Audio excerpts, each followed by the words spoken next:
आप सभी का स्वागत है मेरे यूट्यूब चैनल पे।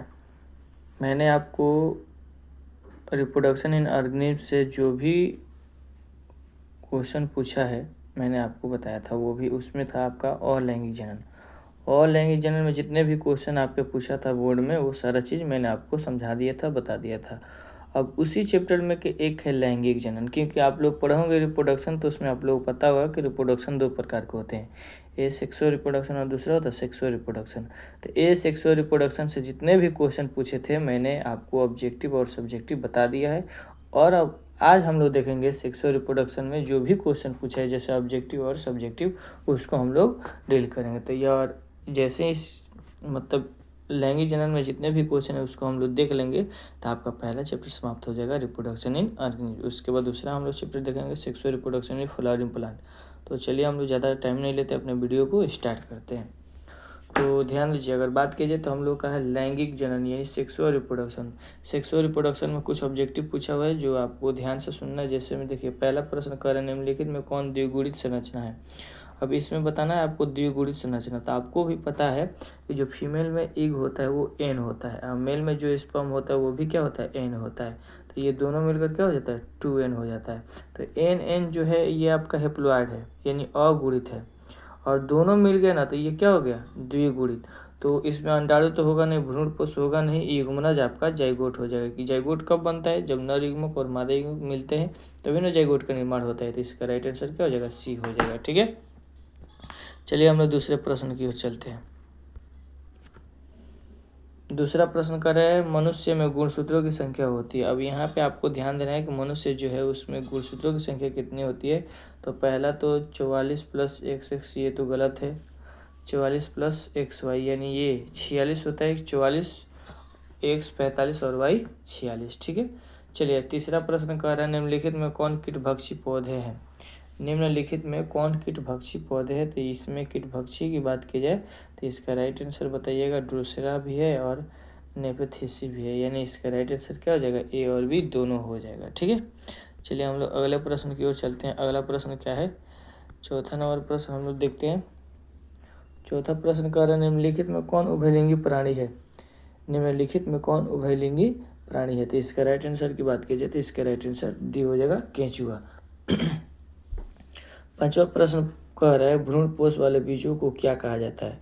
जो भ्रूणपोष वाले बीज होते हैं उसे क्या कहते हैं, तो एंडोस्पर्मिक कहते हैं। क्या कहते हैं बाबू, एंडोस्पर्मिक कहते हैं, यानी इसका राइट आंसर क्या हो जाएगा, आपका डी हो जाएगा। ठीक है, चलिए हम लोग छठे प्रश्न की ओर चलते हैं। छठा प्रश्न क्या कह रहा है, ध्यान दीजिए। कह रहा है पौधे जो जलीय वातावरण में नहीं पाए जाते हैं।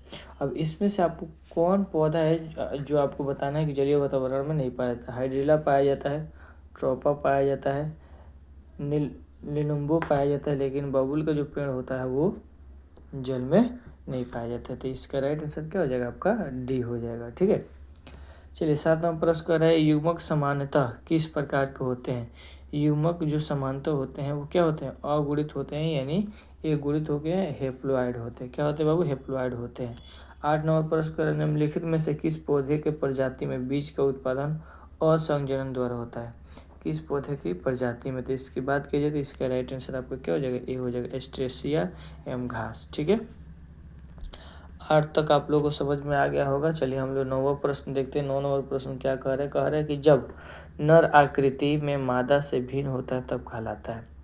जब नर आकृति मादा से भिन्न होता है तब क्या कहलाता है। तो इसका राइट आंसर क्या हो जाएगा, यौन द्विरूपता। क्या कहलाएगा बाबू, यौन द्विरूपता कहलाता है। ठीक है, चलिए 10 नंबर प्रश्न कह रहा है कि निम्नलिखित में से किसमें जल परागण होता है। निम्नलिखित में से किसमें जल परागण होता है। तो इसका राइट आंसर क्या होगा, जलकुंभी और हाइड्रा, यानी इसका राइट आंसर डी हो जाएगा, बी और सी दोनों।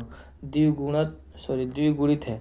द्विगुणित इसमें से कौन सा है जी। तो इसका राइट आंसर की बात की जाए 11 नंबर का राइट आंसर आपका डी हो जाएगा, युग्मनज यानी जाइगोट हो जाएगा। ठीक है बाबू, चलिए हम लोग देखते हैं 12 नंबर प्रश्न क्या कह रहे हैं। 12 नंबर प्रश्न कह रहा है वायु परागित पुष्प समानता होते हैं। देखिए ये क्वेश्चन आपके दूसरे चैप्टर से है लेकिन पहले चैप्टर में दे दिया है। तो जो वायु परागित पुष्प होते हैं समानता वो कैसे होते हैं जी, छोटे और रंगहीन होते हैं, यानी इसका राइट आंसर क्या हो जाएगा, आपका डी हो जाएगा।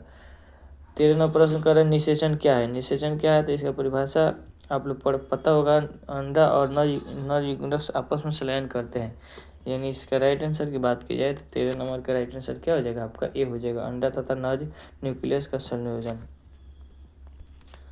चलिए 14 नंबर प्रश्न क्या करे, ध्यान दीजिए, कह रहे एनिमोफिली नामक परागण किसके द्वारा होता है। ये भी बाबू आपको दूसरा चैप्टर से, पता नहीं फर्स्ट चैप्टर में क्यों दे दिया है, तो इसका राइट आंसर क्या हो जाएगा, डी हो जाएगा, हवा द्वारा। 15वां प्रश्न कर रहा है मादा जंतु जिसमें मध चक्र होते हैं। अब इसमें आपको बताना है मध चक्र। देखिए मध चक्र की बात की जाए तो नॉन प्राइमेट और स्तनधारियों में पाए जाने वाले मध चक्र कहते हैं। तो इसमें बंदर मनुष्य नहीं होगा, बल्कि इसमें क्या हो जाएगा, गाय हो जाएगी, यानी इसका राइट आंसर क्या हो जाएगा, डी हो जाएगा। 16 नंबर कह रहा है इमैस्कुलेशन किससे संबंधित है। इमैस्कुलेशन किससे संबंधित है, इसका राइट आंसर बात की जाए तो संकरण से संबंधित है, यानी इसका राइट आंसर क्या हो जाएगा, सी हो जाएगा आपका। देखिए 17 प्रश्न कर रहा है प्याज में प्रवर्धन होता है। प्याज जो होता है उसमें प्रवर्धन किसके द्वारा होता है, तो बल्ब द्वारा होता है, किसके द्वारा, बल्ब द्वारा। 18वां प्रश्न करता है पार्थेनोजेनेसिस शब्द किसके द्वारा निर्माण किया गया है। जो पार्थेनोजेनेसिस है वो शब्द किसके द्वारा निर्माण किया गया है, तो वो ओवेन के द्वारा निर्माण किया गया है। ठीक है, उम्मीद करता हूँ कि यहाँ तक आप लोगों को समझ में आ गया होगा। अब देखिए हम लोग अब देखेंगे लघु उत्तरीय प्रश्न देखेंगे। ठीक है, तो पहला प्रश्न है अलैंगिक और लैंगिक जनन में उदाहरण सहित व्याख्या करना है। तो देखिए जब हम आपको पढ़ाए थे तो इसमें हम आपको पूरा बताए थे, कम से कम 9 अंतर लिखवाए थे मैंने।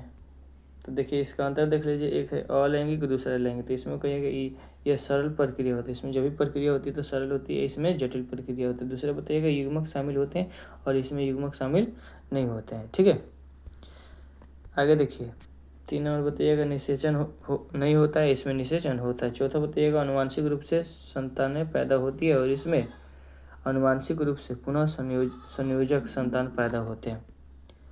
5वां बताइएगा यह एक माता पिता है, मतलब इसमें एक माता पिता ही भाग लेते हैं, लेकिन इसमें द्वि माता पिता भाग लेते हैं। उदाहरण की बात कीजिए बैक्टीरिया, अमीबा, हाइड्रा, शैवाल, कवक, इसमें फूल वाले पौधे, मनुष्य इत्यादि। इसके अलावा बता सकते हैं इसमें इससे उत्पन्न संतति को क्लोन कहते हैं और इससे उत्पन्न संतति को क्लोन नहीं कहते हैं। इसमें अलैंगिक बताइएगा इसमें सोचने समझने की क्षमता नहीं होती है। लैंगिक जनन बताइएगा इसमें सोचने समझने की क्षमता होती है।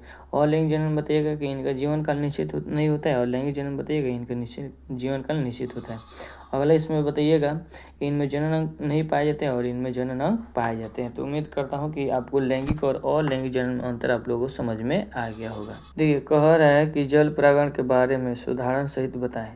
देखिए ये भी आपके दूसरे ही चैप्टर का प्रश्न है लेकिन दे दिया है। तो कह रहे जल परागण, तो बताइएगा पर परागण की ऐसी विधि, पर परागण की ऐसी विधि जिसमें परागण जल की सहायता से प्रकोष्ठ से वर्तिका तक स्थानांतरित, मतलब जल के द्वारा होने वाले पोलिनेशन को यानी परागण को क्या कहते हैं, जल परागण कहते हैं। और ये किस में होता है जी, वेलिसनेरिया में होता है। किस में होता है बाबू, वेलिसनेरिया में होता है। ठीक है, सीधी शब्द में बताइएगा जल के द्वारा होने वाले परागण को क्या कहते हैं, जल परागण कहते हैं। ठीक है बाबू।